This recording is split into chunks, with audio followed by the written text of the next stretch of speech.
Welcome, everybody. My name is Simon Head. I am the director and creator of Subversives, The History of Lois Low, a full-length documentary that's you can get all over the world. We'll talk about that in a minute.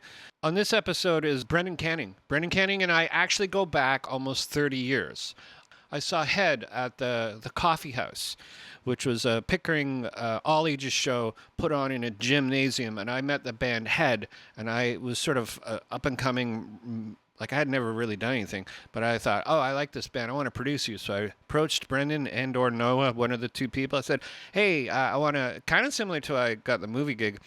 I said, I kind of want to produce your band if you're interested. And they said, well, how's it goes? We're recording at a studio and come on down. So I met them and I did them and we produced a first demo. I produced a first demo for this band Head. They went on to do amazing things, got signed to IRS Records. There's a lot of degrees of separation when I was on tour with SNFU. Actually, I met up with Brendan in Colorado, and I think Head was all in different, the band members were all over North America. I don't think they were either getting along or there were some issues going on there. Remember Brendan being kind of wanting some food, and we fed him some food. It was a tough go. But anyways, yeah, like I said, Brendan and I go kind of way back, and it was so nice to actually sort of connect and reconnect with Brendan because he's a good guy and a good interview, by the way.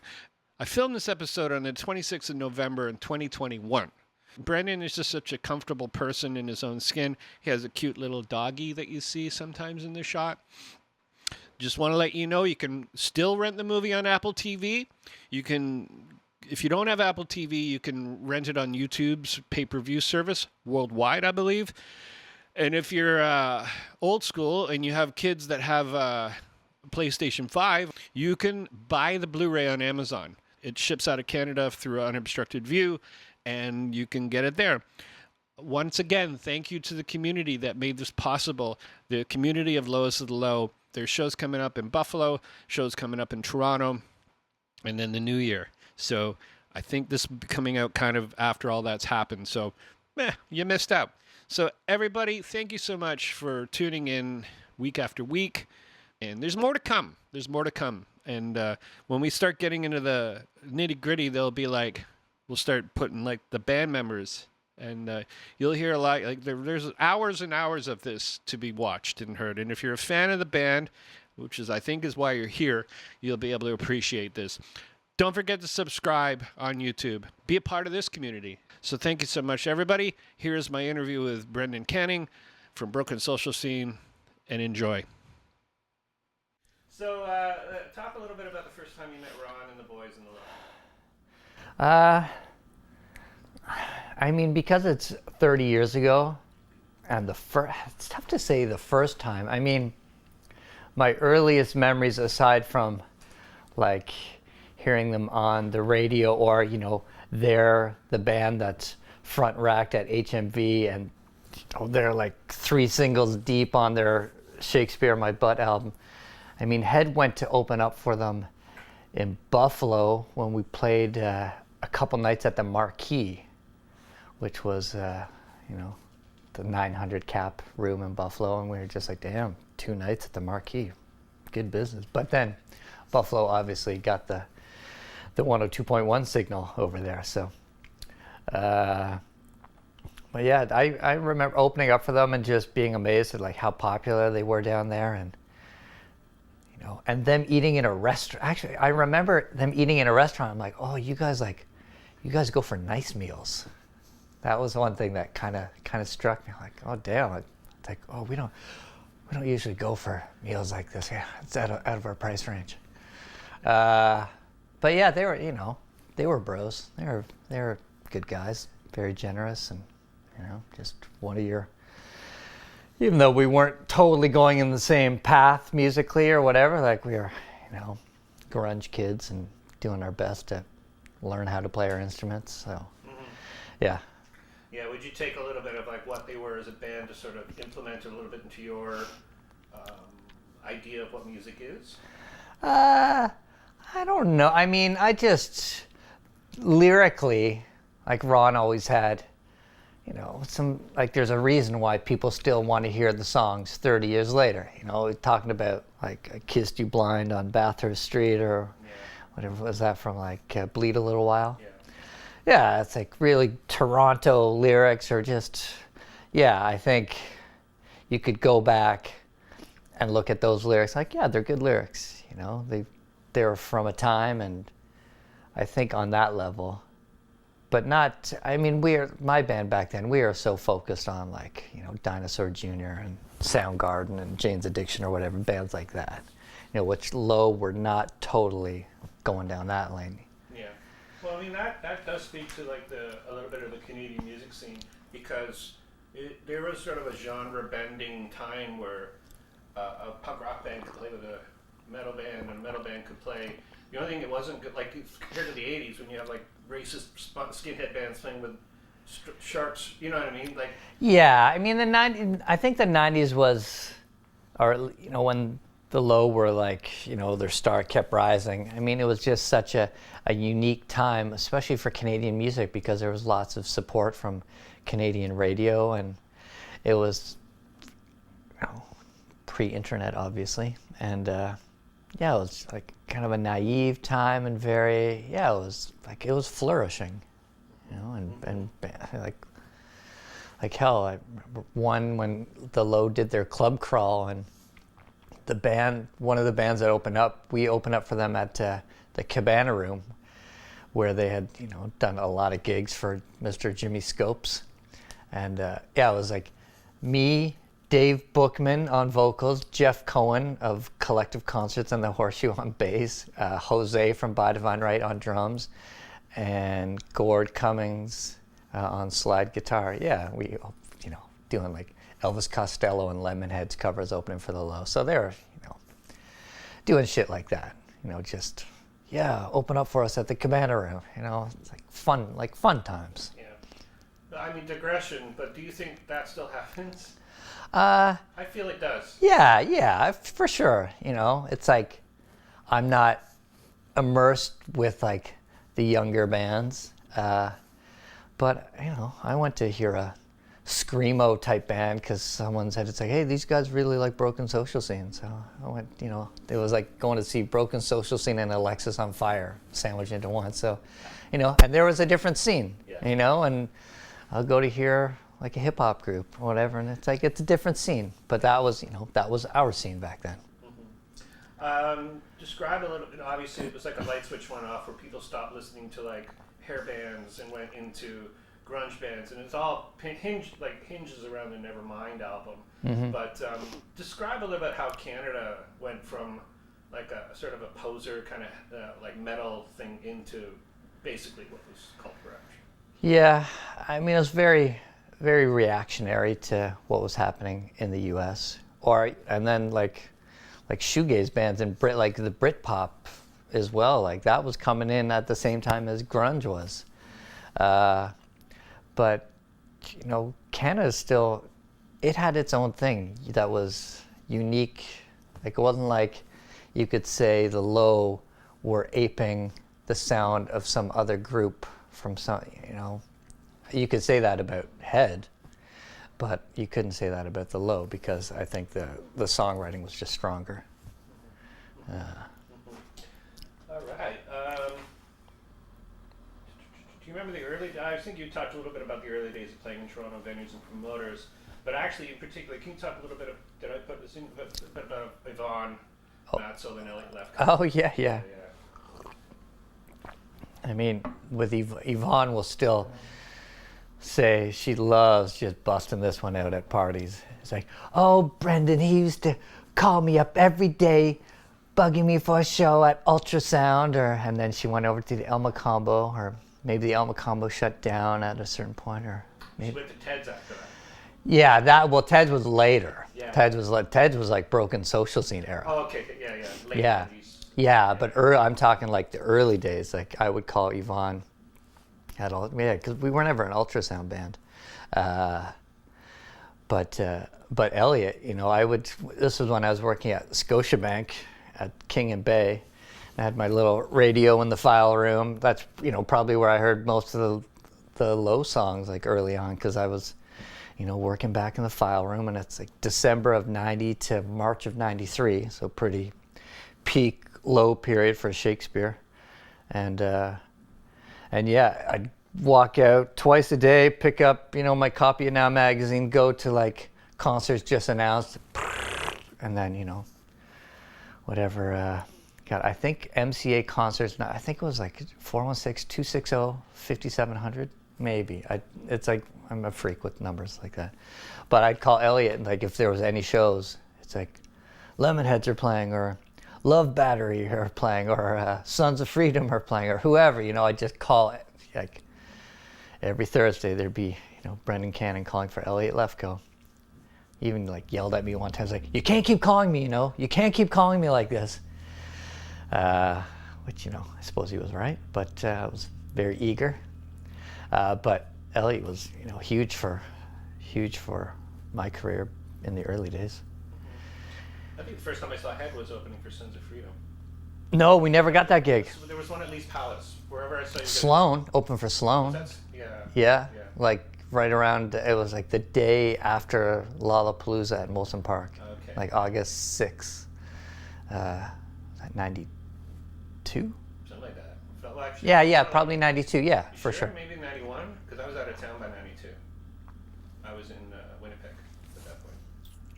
I think. April 92. And then when did the Fireman album come? No, because Sloan didn't play Toronto till February 92, because I remember they played the same night as Beastie Boys, Firehose, and... At the concert hall. Yeah, that's right. And who's the third? Basshead. I missed that show like an idiot. Had a ticket and missed the fucking show. I missed seeing Beastie Boys. And it was great. Damn. You had got like promotional tour. Yeah. Yeah, I missed more shows, like good shows, than I saw. I think. Yeah, I didn't see Beastie Boys. I only saw Beastie Boys at Lollapalooza. Yeah. They were killer at Lollapalooza though. I mean, they were so. I only know them now from watching them on, on videos and stuff. Right. But, bummer. So the Low were kind of, they would call themselves, well, they would be called indie freedom fighters, but yet they really didn't have that. So they were like ready for someone to throw a bunch of money at them, but they wanted to do it under their own terms. So there was sort of this dual. Yeah, there was some. I mean, the fact that we were both going up for $100,000, but I think because maybe the people picking the bands, they could maybe see like, oh, well, these guys are a three-piece grunt. They got flannel. Bass player can jump real high, and somehow we got the money over them. But then they signed. I can't remember who they signed to, but I can remember when their next album came out because they got Don Smith to produce it, and I just remember hearing it's like, oh, it didn't go as well as they would have hoped. I mean, I guess the Gamble would have been the one song, but when I think back to that album, I can't think of another song, and it wasn't like the same. When you don't have any money and you're just playing. Yeah, that was like the conflict within the Low from, a little outside, because I'd never, they were not the guys that I would have beers with, but when you see, it's like, yeah, you talk and hang out. But, being an indie rocker in Toronto and always like having my eyes on all the bands and seeing what kind of business moves they make and what kind of music are coming out, same like when you watch Sloan's career or someone like that. So yeah, I would imagine that was probably, or from what I remember, I know they had a tough time making that album, and maybe Don Smith was not the right guy to work with. I can't say, I've never like hashed it out with those guys, but I think the album would have been stronger, and it probably caused a conflict in the band, because, it's like any band, he's like, okay, we just sold like, I don't know how many copies, like Shakespeare probably sold at least 50,000 copies back then. Because, the Waltons were selling that much as well. And let alone Bare Naked Ladies, they were like 800,000 copies or whatever. But, you see when they went, sort of the major route, and then it's like, maybe with stronger management and like a real the team is together, I think maybe it would have gone a different route for them. But when you're given the key, it's like, here you go. What are you going to do? What doors are you going to open up? And you got to be really like sober in a lot of those decisions. And I don't mean sober like no drink, and I just mean you got to like at some point you got to like, because it can fucking, those doors shut quick. Yeah. If you're not together and going out as a united front. And it's so crucial as a band, like you got to be a united front. And if you're not, well, you better have a really good dictator who's just like cracking the whip. And if you're not falling in line, then you go, because you see it like so many bands, so many bands that like, there's some great potential here. What's going to happen? It's like, But, it was always like I remember like the next year when CFNY gave away that $100,000 again, and we came back and we did a version of Gamble. Which probably, I don't know if we did a good version. Probably didn't do a good version. I tried to like change up the bass line to make it more Brit pop or something. Just like, we're gonna wreck this song. Hopefully no one has a copy of that. Yeah, and then Change of Heart won it the year after that, and who also like, were not united enough to, and they probably ultimately were not as good of a band as Lowest of Low either. Yeah. Like song for song. Yeah. Well, the Low were basically unmanageable. So at the age of when you're in mid-20s and you've made such a success out of one album, that basically everything clicked, and it was like, and that's where you got your singles and a great record, and it took them a while to make that. Well, actually, Ron wrote it in a very short period of time, but it really keyed into what the music scene was. Yeah. They got management that wanted to milk it, just milk it dry. They wanted to re-release the record. They wanted to re-record it. Re-record Shakespeare in My Butt. Yeah. And they're like, well, we've already done this record. That's fucking bananas. It's like when Treble Charger re-recorded Red, and then, another Canadian story, it's like major label, it's like, and then, it's like, okay, now we're going to put Greg Norrie in the front and like make it more about him. And it's like, you're just kind of torching the band's ideas. The funny thing about that, because I was really tight with Treble Charger, I was working with them at the time, when Blink-182 broke, they completely changed that rule. Yeah. Because they did it to Jimmy Eat World too, because they had two singers. Yeah. Yeah, so it's like the label. I mean, understand that major labels just don't, back then. I mean, it was such like a narrow vision. It's like, this works. This formula works for this band. It's like, well, that's, like Steve Albini famously said, it's like, well, any band on their major label, you have like life expectancy of about 18 months. Yeah. Because that's what you get. Yeah. Back then, bands were being offered 7 album deals for $1 million. If you do the math on that, it's not very good. That's not good. No, I think it was just like, you'd hear about Sonic Youth signing to Geffen, or like Helmet signing to Interscope and getting all this, like, or even Love Battery again, like they had no singles, like nothing close to a single. But going back to the Low, I mean, they went 4 singles deep on an indie record. Like, that's fucking unheard of. Like, I don't know how the rest of the country was playing their music, but I mean, Toronto was, like, that was our focus, and it was just like, man, like, yet another song that like is on the radio and people are singing along to. Hence, they can, it's the album still referenced, right? Yeah, it's a classic. It's classic. It's definitely. That was all good, by the way. Oh, Very good. well done. Yeah, I'm trying to like circle it back, make sure we talk about. I am fucking king of digression. I just sort of go off of it. I think I'm doing my podcast, so I started talking, and then next thing you know, we're like 80 minutes into maybe. No, I'm thinking about your edit time there.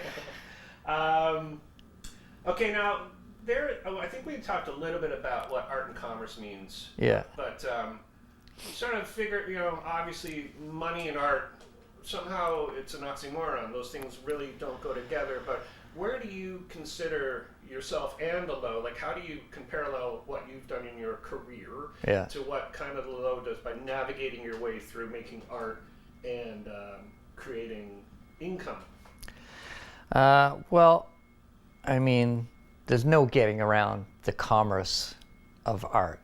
I mean, you want to do art. I mean, it depends on how much you want to sell yourself and how important it is to making as much money as possible. Or do you want to just do things that you feel comfortable with?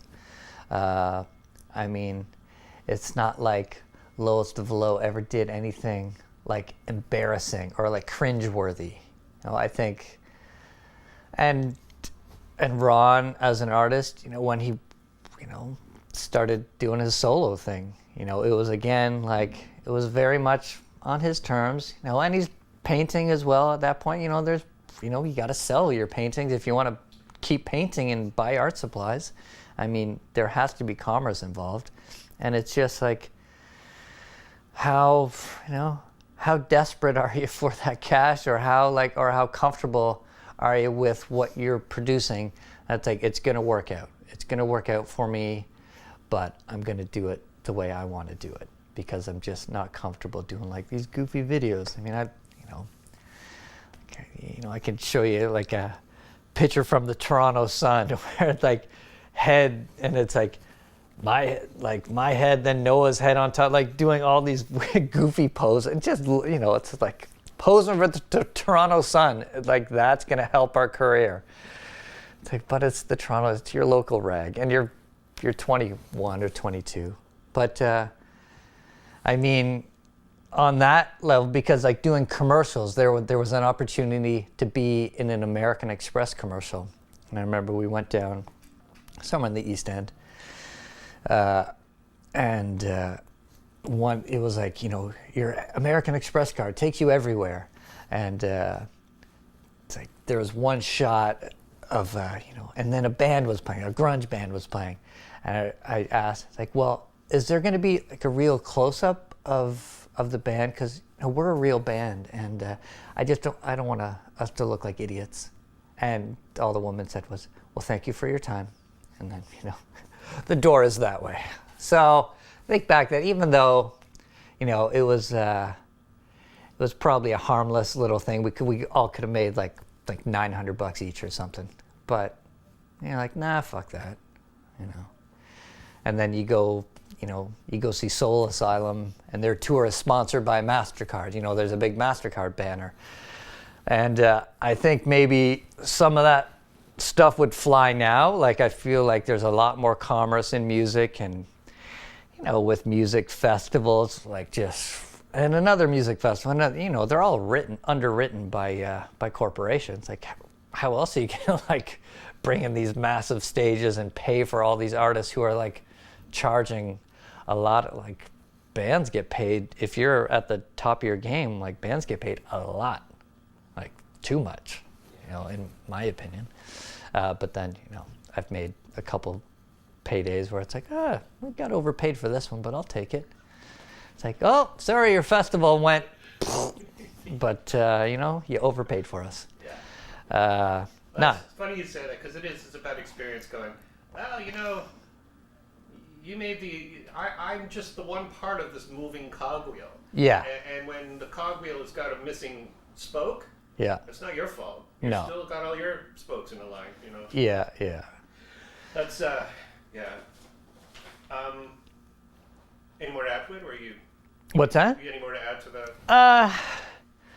I mean, well, if we're, keeping in conversation with Ron and the Low and stuff, I've noticed, like, throughout the years and stuff, there's never been any, like, he's never had a real sellout moment, He's had, you always, like, think of, knowing him and where he's coming at, kind of aligns himself politically with, like a Billy Bragg or a Joe Strummer type character, very much like man for the people kind of thing, which, it's an honorable trajectory.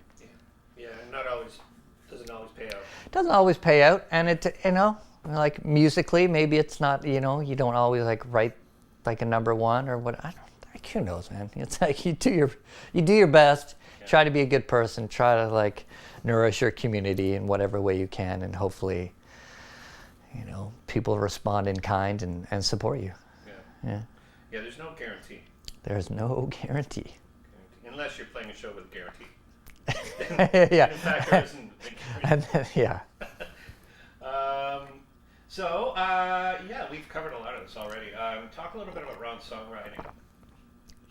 Then and now. Then and now, God, I can't well, I would hear it more when my pal Steve Singh was playing in the Do-Goods. Yeah, I always, because I came up with the Low at a time, when my career was starting. I've got such a sentimental attachment to that era, even though I was not like the hugest Low fan, but it's hard not to be sentimental about that music and the early days. So when I hear the new songs now, it's yeah, these are cool songs, and and I like seeing the progression, the different players he's had come through his bands over the years. Like Mick, there's another guy who has played with him, and he had Dylan on bass there for a while as well. Yeah, I've from what I've heard, and I've never gone deep on the Ron solo catalog or the Do-Goods, but every time I hear a song, I say, yeah, that's a decent tune. Do I like it as much as the older stuff? Because my sentimentality is really it's really locked into that, because it's such a special time. So it's hard for me to say it's oh yeah, the songs now he's writing now are way better. I can't be objective about it. I can only say it's yeah, it sounds good, and Steve would play me some of the new songs. I'm oh yeah, I like that one. And Steve writes great songs, better songs than you did back then. That's my opinion. Steve's writing way better. Yeah. Yeah. And he's, and well, that's the Steve and Ron saga. That's a whole, that's a whole other kettle of fish. Yeah. Well, it's not in here, but maybe talk a little bit about what their dynamic was, what you saw on the periphery. Yeah, I didn't see much on the periphery. I would just get the gossip, the local gossip. But I guess being a sentimentalist, it's like when you think of the Bare Naked Ladies or something, not my favorite band or whatever, but I've grown up with those guys in the music scene to a certain degree, and they're all good dudes. And it's yeah, come on, bring Steven back in the band, bring Stephen Page, just give the people what they want.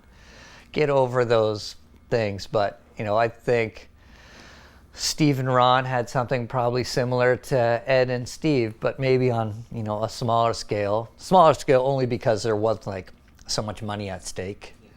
Because obviously it didn't blow up the way, one of the groups is writing the theme song to Big Bang Theory and etc. and writing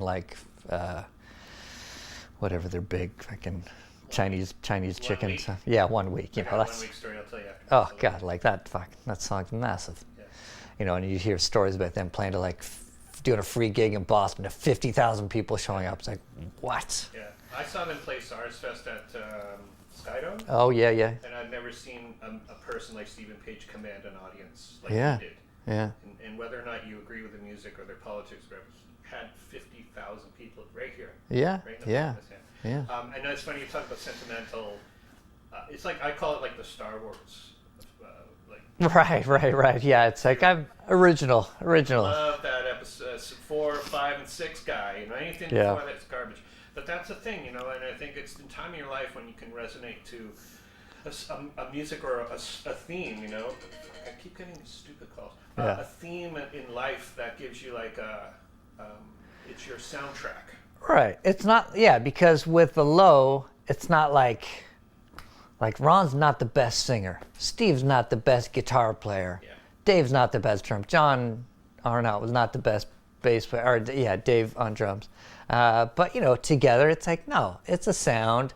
It's the vocals hit a certain way. It's it's the sound. Yeah. It's that's what bands are. I grew up, I didn't grow up listening to bands because one person in the band was so much better than the other. It's no, you have a sound. That's it. Yeah. There's a thing to be said about simplicity in lyrics and how it resonates with people.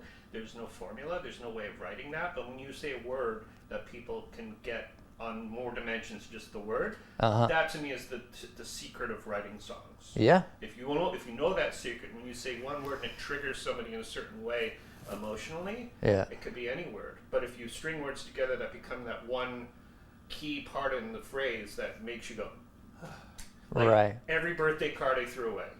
Right. You know what I mean? You're like, oh my God. Yeah, yeah. You know what I mean? That's a good lyric. It's a great lyric. Yeah. I remember seeing at TED's, I just started bawling. Yeah. Imagine you write... Because I do have a hard time throwing away birthday cards. You know, very relatable lyric. Yeah, but I mean, it's not the phrase. It's like how that whole like we can break that song down and go, it's a whole bunch of hurt, and just that thing at the end was like, so I'm gonna flip it. That brings it all in. Like that's genius songwriting that was never inherently done. It's got nothing to do with this, but. And my mom now is transcribing this. Don't transcribe this part, Mom, because it's got nothing to do with this show. Right, but the whole idea of that is a whole conversation, and maybe even just a whole topic of talking about the magic of writing songs and how it you know. Yeah. But whatever, let's move on. Yeah. And I think you kind of did touch a little bit about the good and bad of a band staying in Canada. But are you close enough to know what the band did in that term of like them going to Buffalo and having a great success, but not really exploring much further south? I mean, the Low didn't have the label support to be going and further venturing past CFNY's frequency. Yeah. You know, like you could maybe I don't know how they did on the Detroit side or how supportive 89X was, but I don't think 89X there's no way a station could have been as supportive as 102.1 when John Jones was the musical director, because that guy was a mensch. You know? He'd like listen to your indie album and then pick you a single. You know, the guy was like, guys like that, you know, we don't have those guys around anymore. Yeah, and also, this isn't here, but Dave Bookman, obviously a big presence in not just your career, but the band's career. Oh, yeah. Oh, yeah. I mean, well, that was back when me and Bookman used to hang out a lot more, so, you know, we would have, like, you know, there would be inside jokes where we'd be, like, singing Lowest of the Low lyrics back and forth to each other, you know, and, like, a very, like, making fun of them and also, like, paying tribute or paying homage to, you know, like you do with anything. It's like, yeah, you have some fun with the lyrics. And, yeah, they were, well, yeah, me and Dave had our one night only band to open up for them at the Cabana Room, like I was saying. I mean, yeah, Bookie was huge in the Low days. Yeah. And the Head days. And to radio. Mm-hmm. And I guess Hal Harber's in there somewhere, but he's... Oh, yeah. Is he pre... He just Facebook requested me today. I just saw him on Facebook because I was going to go to Halifax and talk to him. Yeah. Because that's where he is. But yeah. He's like, I just played the music. He didn't really take too much credit. But, I mean, sort of talk a little bit, because Bookie, Bookie obviously had a big presence in the Toronto music scene. Yeah. And also, and also Alan Cross. Yeah. So maybe, can you talk a little bit about those guys? I mean, with Bookie, he was just, you know, he was a fighter for indie rock. You know, he was like the street reporter on when Kim Hughes was hosting Live in Toronto, and it was like a 2-hour show. It's like, whoa, that's 6 to 8. That's such a different era. You know, when you think about it, it's like, damn, you tried to, or you did have, I guess, like an audience between 6 p.m. and 8 p.m. of people who were just hearing the street report, and Dave Bookman would like call in like from, you know, College and Beverly Street, you know, like with the street report. So, you know, I saw him from very humble beginnings. And I mean, with Alan, I mean, we would like poke fun at Alan Cross too, because but he was also, you know, a big part of the CFNY era. So I never knew Alan as much, but, you know, his ongoing history of new music, I mean, he's champion for the cause in a different kind of way than Bookie was. Because, I mean, when we made, like, our major label record and, you know, kind of botched it, he was like, oh, just so disappointed. It was like we let down a good friend, and I think he was really rooting for all the bands like us or Lowest of the Low or Change of Heart. He was really, really rooting, and but he was such like such an up and down kind of character sometimes, like so emotional, like too emotional about it. Which it's great to be, but as far as like giving advice out, it's got to be a little less emotional and a little more pragmatic. But yeah, he is, a massive part of the early days, as much as like the Low or Head or anything, Yeah, he's also on this. I've interviewed him already. Alan Cross. Oh, Alan. Oh, you did? Oh, good. I was going to say, it's like, what, you started and interviewed Bookman? Yeah. No, I actually had to go ask Steve to ask their family if it was okay just to talk about him. Oh, yeah? Yeah, I didn't want, it's one of those things. Yeah. I mean, but... That and Skinny, because Skinny and Sandy, because Skinny just passed away this year. Right, yeah. So, who also managed By Divine Right. Yes. That was sad, because I have very fond memories of Skinny, and I know he, did his best managing the Low, or maybe, was he the best manager? I don't know. I mean, I'm sure he banged his head against the wall a few times, because he managed Ron's solo career too. Yes, yeah, and I just talked to Sandy like a month ago, so she's also in this, and very insightful as to what their thoughts of, and it still rings true about what a manager's job is and what a band's job is. Oh yeah. Well, our Head's manager, Jack Ross shared the office with Sandy and Skinny. Yeah. Who ended up later managing By Divine Right. So Sandy's been in my life like as long as anyone. Yeah. Sandy and Skinny. Yeah. Do you remember when they broke up the first time in like 93, 94? I seem to remember, like, the Sloan breakup being more dramatic back then than the Low breakup. I mean, I think with the Low breakup, I think maybe it's kind of compacted in, like, before they made the record with Don, or maybe after or during the record. I just know, like, it was after they made the record. And and like we talked about earlier, it's like, well, you can just feel that they weren't all on the same page, and they were trying to make this record with like a big name producer who I had never even fucking heard of at the time. It's like, you could have brought me in to produce a record, and maybe I could have did a better, at the tender age of 23. It's like, well, I know when your band sounds good. I don't know if Don Smith knows when your band sounds good. He's just, he's a guy after a paycheck and hoping to make a hit record with a band maybe he doesn't fully understand. And then, you throw everyone in the studio. It's like when we got Dave Ogilvy of Skinny Puppy fame to produce our band, which, it's when young bands, like, I don't know. It's just like, you got to really be, you can't say enough about like being united. Yeah. Well, I mean, to your point of Don Smith, he had just landed a Rolling Stones album in the middle of recording Hallucigenia, and then was basically calling in like, do it again. Didn't give any fucks about the recording process, and concentrated on two songs. And it was Gamble and Pistol. Yeah. And the other songs, they ended up remixing everything because they put it. He just took it all to LA and just put cowbell and all this crazy stuff on it. And it's like just not caring. And so there's a whole segment of Don Smith, because he's dead now. Right. So well, very similar story to when, I can't remember who produced Twice Removed, but very similar, like Patrick. I remember him telling us about, making that record. Another Canadian indie band, like, tried to go major and did, and it's like, and then same thing, a producer, like, on the phone a lot, and then just like, oh yeah, whatever. It's like, yeah, try that again. It's like, so the breakup, obviously Ron does his solo things and Steve does his. I think Steve didn't really do much for a while, but do you remember how the reunion kind of came together? Were you part of that? No, I was, what year was that? 2001? Yeah, because Ron had actually asked me to play bass.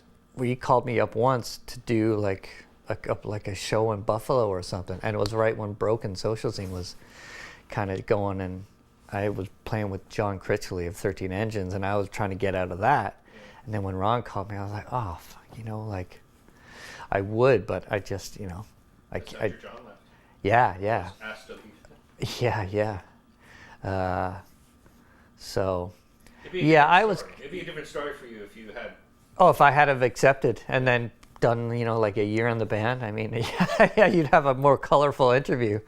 I was kind of, I was, when you're like deep making, doing your own thing, you kind of like everything else, it's like you hear about but maybe the memory doesn't stick with you as long as like the early days of when we were all, my days of keeping my eyes really on the low is sort of, like the beginning up until the Don Smith record, and then, us trying to hammer out a fucking piss poor version of Gamble, and then, and then all of a sudden it's like, oh, okay, the Do-Goods, and then I can't remember his first bass player in the Do-Good Assassins. I know. Yeah. See, I'm kind of just loosely touching on that because there's like a 5-year period of where maybe actually 6-year period where they kind of just didn't talk with each other. Ron did a solo thing. Now you could do a whole thing, and I think there's already been a documentary on Do Good Assassins. Right. So I'm going to kind of just sort of just skirt over to get to the reunion, but then also when Steve left. So John was asked to leave. Dylan comes in. Dylan fills in John's role, I think, because you couldn't do it. Yeah. And then Dylan lasted a certain period of time up until like 2017. But then Steve left, I think, around 2013. Well, when did they? I remember. When did they play the Massey Hall gig? It was the 25th anniversary of Shakespeare, so that would have been 11. Right. Yeah. Or no, sorry. I want to say 2006. Yeah. 25 years or something like that. That's what I remember, and just I remember thinking like, damn. It's like, well, it's like when you're writing an album like that, it's like you kind of got a lot of those people for life. Yeah. Fucking Gordon Lightfoot is what, like, let's face it, he got on no. his last tour. Always. That's why he sells out. He's got. God bless him, and obviously I'm not gonna reach the heights of his songwriting, but he's got no business being on stage. And Lowest of Low, obviously in 2006, had every right to be on stage playing Massey Hall. Yeah. And like doing some victory lapping, on a classic record that, was a big part of a lot of people's lives. Yeah. So can you talk a little bit to the legacy of the Low, like kind of where, you have really nicely touched on certain parts of it, but if you could sort of put a bow on it of like the legacy of that band, or what will stick behind obviously the songwriting, but sort of the, I don't know, maybe I'm overcomplicating the question, but do you know kind of where I'm coming from about where that? Yeah. I think it's like when I think of like Britpop bands like Ride or Lush or any of those, it's like it harkens back to that same time, like, or when Nevermind or In Utero came out. They represent like that era, and the Lush or Ride or My Bloody Valentine, like their classic era is like all around the same time, whereas like the Low, with Shakespeare and then Hallucigenia and just like that 3 or 4 year run, because that's right there, 3 or 4, that's a generation of music listeners. And so, that's ultimately where I see, with Broken Social Scene, it's like kind of like 2003 to 2008 is like a really like sweet spot, where Low, like every band, unless you're just like really amazing and just have like lots of, like Weezer can keep on like chugging out like big songs, like them or not, like the Chili Peppers, they churn out like hits and continually do it. But if you ask me, like the Chili Peppers, oh yeah, like Blood Sugar Sex Magic, or is that the album? Blood Sugar Sex Magic? Yeah. That's, I know it's got to be a tongue twister. So yeah, as far as legacy, I mean, that it's because it's like, it was such a special time for Canadian indie music, just because, you know, like a shop like HMV on Yonge Street, where, like, I don't know what is at 333 Yonge Street right now, probably like a Best Buy or something. But you'd walk in and it's like their front rack is like the indie cassette and CD section, and like right when you walk in the door, it's like, that's, you know, that kind of support. And you were saying Sam the Record Man as well, like, you know, for me, like a little lesser degree, but still great. I mean, and then the support from 102.1 and Much Music as well. Like, it was such a unique period of Canadian music, and so innocent, you know, in theory. I would say, you know, they're a classic Canadian band. I mean, you know, our Teenage Head, a classic Canadian. Like, what's their legacy? What's anyone's legacy? You know, it's like, depends on who you ask. I mean, when, for me, it's like the legacy is like the glory days of when I was like, damn, man, four singles deep on an indie record, like that is just unheard of. Yeah. Like, I think Jagged Little Pill, like, maybe went 4 singles, you know. So that's good business. It's hard to repeat, you know. Got to be, you know, you got to be that united front. And, you know, if you're making a record with Don Smith, who's like just booked a Stones gig, it's like, well, fuck. Are you strong enough back then and like, hey, you know what? You're fired, which would have been the right decision. Someone would have had to come in and look around like, you're shit at this job of producing our band. So we're going to get rid of you. Now we're going to bring in someone who's like, understands what we're about.